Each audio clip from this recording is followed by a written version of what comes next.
இயேசுநாதரை கடவுளுடைய மகன் என்று சொல்றாங்க பாருங்க, அதுல வேறுபட்டுரும்.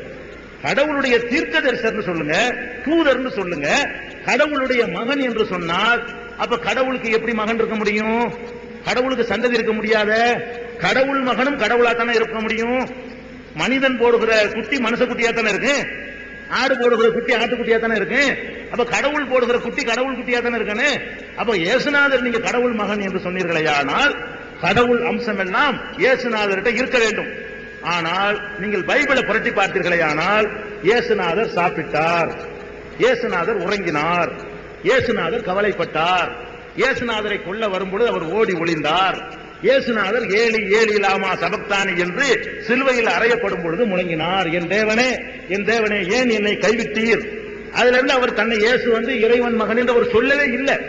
பின்னாடி வந்தவர்கள் கிறிஸ்தவ வரலாற்றுப்படி நான் சொல்வதாக இருந்தால் பவுல் என்ற சவுல் தான் இந்த இயேசுநாதர் தான் கடவுள் மகன் என்ற கொள்கையை உருவாக்கினாரே தவிர இயேசுநாதர் சொன்ன போதனையும் முகமது நபி சொன்ன போதனையும் ஒண்ணுதான்.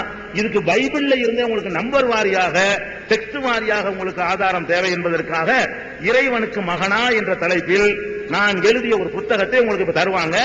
அதுல நீங்க பைபிள்ல இருந்து கூட இயேசுநாதர் கடவுள் மகன் இல்லை நாங்க நிரூபிச்சிருக்கோம். பைபிளை படிச்சு பார்த்தா கூட இப்ப கொண்டாந்து தருவாங்க.